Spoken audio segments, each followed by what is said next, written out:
Assalamualaikum warahmatullahi wabarakatuh. Berjumpa kembali di DA Talk, sajikan narasi berbagi inspirasi. Kali ini DA Talk akan ngobrol seru bersama dengan Dirjen GTK Kementerian Pendidikan Dasar dan Menengah. Sudah hadir bersama kami Prof. Nunu. Assalamualaikum Prof. Waalaikumsalam Mbak Naila. Bagaimana kabarnya Prof? Alhamdulillah baik. Sehat sekali. Baik, kita akan ngobrol-ngobrol mengenai pendidikan di era digital ya Prof. Okay. Boleh diceritakan model pembelajaran di sekolah ketika Ibu menempuh pendidikan di jenjang sekolah menengah itu seperti apa? Oh iya, Mbak Naila, terima kasih ya, pertanyaan bagus sekali. Jadi kalau Ibu itu waktu sekolah menengah itu sudah, sekarang kan Ibu ini umurnya 58 tahun ya. Berarti sudah beberapa tahun yang lalu ya. Pada saat itu model pembelajaran yang dipakai masih model pembelajaran kalau sekarang tradisional. Maksudnya tradisional itu model pembelajaran tapi tidak menggunakan teknologi. Karena saat itu belum dikenal teknologi seperti sekarang. Namun yang berkesan guru-guru saat itu mengajar dengan model yang tradisional tapi sangat mengena buat murid. Jadi sebenarnya tradisional tanpa teknologi pun kalau guru mengajarnya baik, menarik, kita siswa-siswanya saat itu Ibu jadi siswa itu juga sangat senang. Contohnya pelajaran sejarah. Pelajaran sejarah itu kan membosankan ya waktu itu. Tapi ibu gurunya pintar sekali membawakan materi itu dengan bermain peran, drama, dengan media-media sederhana. Itu bisa sampai pesannya. Gitu. Oke, baik. Kemudian faktor yang membuat pembelajaran berubah itu kira-kira apa saja sih Bu? Maksudnya model pembelajaran berubah Ya, jadi kemajuan teknologi tentu. Jadi yang membuat kebijakan berubah termasuk pemilihan model pembelajaran, kurikulum, media yang digunakan itu tidak terlepas dari yang pertama kebijakan pemerintah yang sedang berlangsung dan yang kedua kemajuan teknologi. Jadi kemajuan teknologi itu sebuah keniscayaan sehingga guru, tenaga kependidikan, siswa juga harus menyesuaikan. Jadi sebenarnya itu yang membuat berubah. Jadi yang berubah itu sebuah keniscayaan. Naila dan teman-teman juga harus segera menyesuaikan begitu. Baik, kemudian model pembelajaran yang berubah seiring dengan berjalannya waktu itu kan berdampak pada banyak hal ya Bu. Kemudian contoh dampak perubahan model pembelajaran itu seperti apa sih Bu? Ya, jadi kalau dibandingkan dengan zaman Ibu dulu sekolah sampai Ibu kuliah. Jadi Ibu tuh kuliah kan lulus tahun 89. Naila masih duduk pohon mangga itu, pohon mangga. Mau itu nyedam Ibu ya, jadi masih jauh sekali. Jadi lulus tahun 89. Sampai Ibu lulus tahun 89 itu sebenarnya baru dikenal teknologi. Jadi perubahan model pembelajaran itu ya dimulai dari model pembelajaran yang tanpa menggunakan teknologi sederhana, menggunakan teknologi informasi komunikasi. Kalau sekarang ini sudah menggunakan teknologi digital dan AI atau artificial intelligence. Jadi itu perubahannya. Jadi perubahan itu sebenarnya makna model pembelajaran itu tetap sama. Bagaimana seorang guru bisa menyampaikan pesan yang bisa diterima dengan baik oleh siswa, tapi yang mempengaruhi adalah pemilihan model pembelajaran dan kurikulumnya, perkembangan teknologi dan kurikulum yang dipakai. Kalau sekarang kurikulum yang dipakai kan masih kurikulum merdeka ya. Di kurikulum merdeka itu kan fokusnya pada siswa. Sehingga kalau zaman Ibu dulu masih satu arah, misalnya ceramah begitu ya, itu dengan media sederhana masih bisa. Karena memang fokusnya di guru atau teacher center. Kalau sekarang berpusat pada siswa, sehingga modelnya juga harus menyesuaikan, berpusat pada siswa. Misalnya siswa yang paparan, kemudian bermain peran, sosiodrama, begitu ya. Jadi perkembangan kebijakan serta kemajuan teknologi. Jadi yang tanpa teknologi menjadi teknologi. Tapi sebenarnya sama itu, pesannya akan dikirim itu sama. Oke. Kalau boleh tahu dulu waktu Ibu sekolah di SMP kayak saya nih, itu kira-kira tantangannya itu apa aja sih Bu? Tantangan ketika pembelajaran? Ya, tantangan yang sangat berat buat siswa seperti Ibu ini ya, ketika kita bertemu dengan pelajaran-pelajaran yang tidak kita sukai. Ya kan, mungkin sama ya. Ketemu dengan pelajaran yang tidak kita sukai, tapi bagaimana caranya supaya kita suka pada pelajaran tersebut. Itu tantangan dan itu sepertinya dipahami oleh guru. Sehingga guru yang baik saat itu adalah guru yang mengetahui permasalahan pada siswa, kemudian berusaha menyelesaikan masalah tersebut.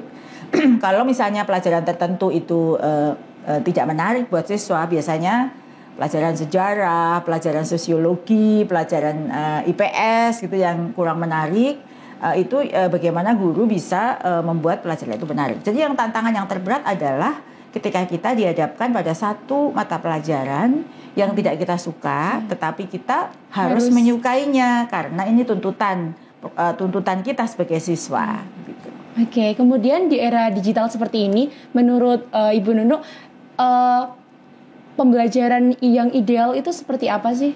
Model pembelajaran yang ideal? Iya. Baik, jadi model pembelajaran yang ideal itu ya kalau yang Naila senang belajar di kelas, gitu kan? Yeah. Bagaimana Naila lain itu senang datang ke kelas, senang rindu dengan gurunya, ingin cepat-cepat pagi untuk belajar kembali. Bagaimana membuat siswa seperti itu? Tentu model pembelajaran yang menarik adalah yang berpusat pada siswa, yang mampu menggali potensi siswa, yang bisa mendorong potensi yang ada dimiliki siswa untuk tumbuh dan berkembang, yang bisa memberi ruang siswa untuk unjuk kebolehan. Nah, seperti itu. Jadi ketika indikatornya gampang, ketika rindu pergi ke sekolah itu berarti senang. Ideal, Kalau rindu ketemu guru berarti dia guru yang idola buat siswa, yaitu yang mana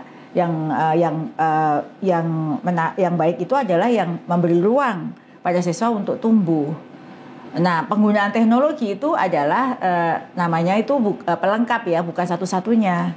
Bukan terus teknologi menggantikan peran manusia, tidak. Tapi bagaimana teknologi itu bisa digunakan membuat pembelajaran lebih menarik dan lebih mudah dipahami oleh peserta didik. Oke. Terkadang kan seperti yang Prof. Nunuk bilang tadi, saya dan teman-teman itu kan kadang ada pelajaran yang kurang suka gitu. Nah, kira-kira cara mengatasinya itu seperti apa, Prof? Ya, cara mengatasinya ya kembali kepada tujuan kita. Jadi kalau buat Naila, pesannya Ibu adalah bagaimana kalau kita ini punya tujuan. Setiap anak sekolah itu harus menetapkan tujuan. Ketika kita mengacu pada tujuan, maka tidak suka itu menjadi nomor 2. Yang paling penting adalah bagaimana kita bisa mencapai tujuan. Tujuannya apa? Menjadi prestasi siswa yang berprestasi, yang membanggakan orang tua dan sekolah. Sehingga ketika kita tidak suka, kita bagaimana melihatnya dari sisi yang lain sehingga kita menjadi suka. Contohnya, Ibu dulu nggak suka dengan pelajaran sejarah, nggak suka nih, makanya dari tadi disebut-sebut terus ya. Namun akhirnya kuliahnya di bidang sejarah. Oh iya. Iya, jadi Ibu kuliahnya di sastra sejarah. S1-nya itu di Undip. Itu benar-benar belajar sejarah. Nah, caranya bagaimana ya? Kita bisa melihat sisi lain dari misalnya kalau tidak semua guru itu bisa mengajar menyenangkan ya. Ketika kita melihat guru seperti itu, kita sebagai siswa juga harus melihat dari sisi lain dan mencari cara sendiri untuk bisa mempelajari, dan nanti kita diskusi dengan guru tersebut. Jadi kita juga harus melihat perspektif lain ya dari mata pelajaran itu sehingga kita bisa menyukainya. Tapi yang paling penting adalah bagaimana kita mempunyai tujuan masa depan yang harus kita capai, dan apapun halangannya, halangan kan malas, tidak suka, bosen, itu kita bisa abaikan ketika kita sudah punya tujuan. Baik. Yeah. Kemudian apa saja sih Prof yang harus saya dan teman-teman siapkan untuk menghadapi pendidikan di era digital? Ya, jadi sekarang ini kita sebagai siswa itu tidak hanya bisa menggantungkan pada guru. Yeah. Guru itu adalah salah satu sumber belajar. Sumber belajar itu tersebar dimanapun. Sebagai siswa itu yang harus disiapkan adalah dia harus belajar dari berbagai macam perspektif. Misalnya kalau guru hanya memberikan satu referensi, itu sebenarnya bukan berarti guru tidak punya referensi lain, tapi ingin siswa mencari sumber belajar yang lain. Jadi yang harus disiapkan adalah dia giat belajar, mencari sumber belajar yang lain, dan harus menguasai teknologi.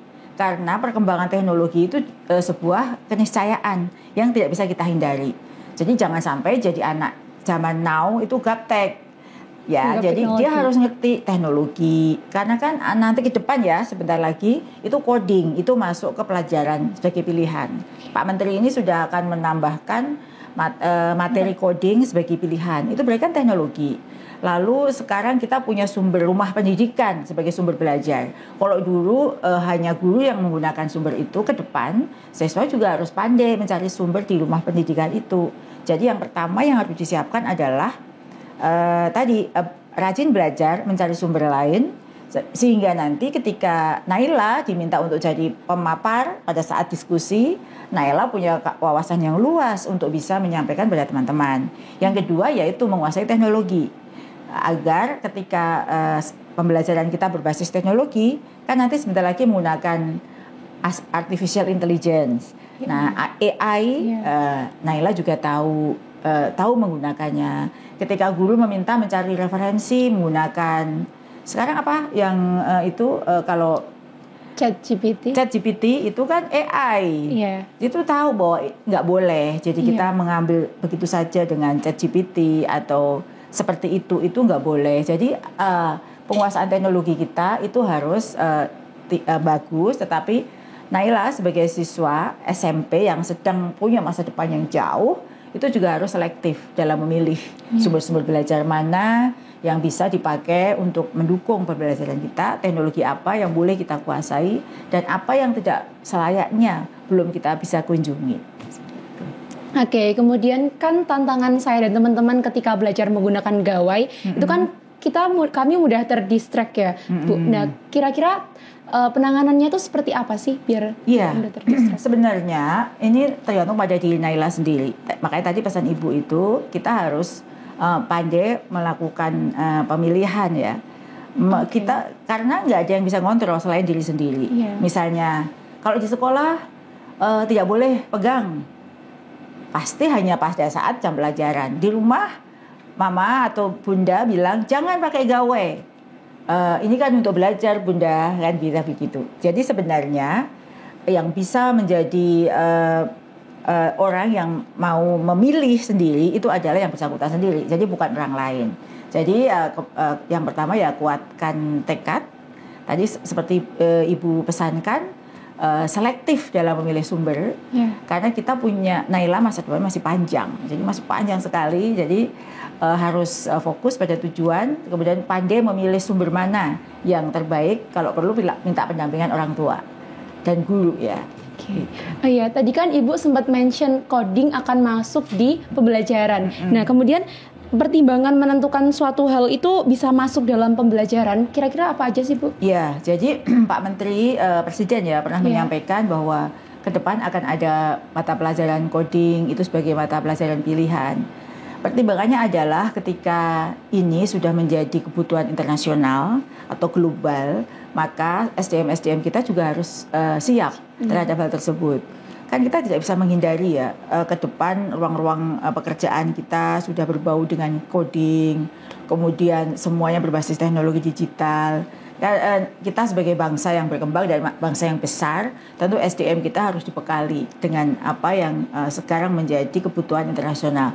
Jadi yang menjadi pertimbangan adalah ya tadi kemajuan teknologi, tantangan pekerjaan di masa yang akan datang, sehingga itu yang harus kita siapkan untuk SDM kita agar kelak bisa bersaing di dunia global. Bayangkan kalau Naila nggak tahu coding, pada saat bekerja hampir semuanya menggunakan coding, itu. Nah, bagaimana kalau siswa-siswa kita tidak dibekali? Jadi sebenarnya itu. Jadi kita melihat tantangan pekerjaan 5 tahun ke depan bagi yang mahasiswa sekarang itu kira-kira tuh dalam persaingan dunia kerja itu apa sih yang dibutuhkan? Itu yang harus kita siapkan. Bukan berarti ilmu sosial nggak penting ya. Jadi karena di sini tantangannya adalah berbasis sains dan teknologi, maka apapun itu juga harus dikaitkan dengan sains dan teknologi. Oke, kemudian dalam pembelajaran kan berarti harus ada aspek dukungan dari keluarga ya Bu. Nah kira-kira pola dukungan yang bisa diberikan oleh keluarga kepada anaknya itu seperti apa? Jadi kita tuh punya 3 ya sumber belajar, namanya terpusat pendidikan. Di sekolah, ya, di rumah, di masyarakat. Jadi 3-tiganya itu adalah tempat belajar anak. Jadi ini adalah ekosistem yang harus dibangun oleh sekolah. Jadi makanya ada komite pembelajaran, ada persatuan orang tua. Itu yang setiap awal tahun diajak ngobrol nih. Ini sekarang anak-anak kita mau bicara tentang kurikulum merdeka yang nanti beban belajarnya akan begini, begitu ya. Sehingga ketika 3 pusat pembelajaran itu sudah berdiskusi, ngobrol, maka orang tua tuh tahu apa yang harus dilakukan terhadap anaknya. Jadi ini tidak lepas dari peran penting orang tua sekolah ketika membagi nanti tuh anak-anak kita mau diajak kemana. Nah, dukungan yang dibutuhkan ya dukungan motivasi itu yang paling penting, perhatian terhadap anak. Bukan berarti dukungan material itu satu-satunya, itu kedua. Tapi yang paling penting adalah dorongan, semangat, motivasi, perhatian dari orang tua. Terus-menerus tidak lepas ya, karena anak kita ini kan dalam usia-usia Naila itu usia-usia yang sangat mudah terpengaruh, terdistract ya dengan berbagai macam. Maka pendampingan, dukungan orang tua dari sisi perhatian, motivasi yang terus-menerus itu harus ada. Yang berikutnya baru dukungan sarana prasarana. Gitu. Oke, terakhir nih Prof, pesan Prof untuk saya dan teman-teman agar semakin siap menghadapi pendidikan di era digital. Iya, untuk Naila dan teman-teman semua di seluruh Indonesia yang menyaksikan acara ini, saya pesan bahwa tantangan teknologi ke depan itu sudah sangat luar biasa, sehingga sebagai siswa SMP seperti Naila dari sekarang juga sudah harus bersiap untuk menghadapi tantangan global. Bahwa kalau ke depan yang di semua hal itu berbasis sains dan teknologi, maka penguasaan sains dan teknologi itu adalah sebuah keniscayaan. Kita tidak bisa memilih, saya nggak usah menggunakan teknologi, tidak bisa. Yang pertama adalah pertebal iman dan takwa kita itu sebagai penjaga semua hal ketika kita akan melangkah, itu nomor satu. Yang kedua, kuasai teknologi dan perbaiki hubungan dengan sesama keluarga dan masyarakat. Jika hal itu dikuasai dengan baik oleh peserta didik kita seperti Naila, maka insya Allah cita-cita anak-anak kita akan tercapai, bisa bersaing di dunia global, menjadi anak soleh dan soleha, idaman keluarga dan kebanggaan bangsa dan negara. Amin. Baik, terima kasih ya Prof Nunuk sudah hadir di DA Talk dan memberikan obrolan atau inspirasi yang sangat bermakna. Semoga obrolan ini bisa memberikan inspirasi bagi siapa saja yang mendengarkan siaran ini. Sampai bertemu di DA Talk selanjutnya. Wassalamualaikum warahmatullahi wabarakatuh.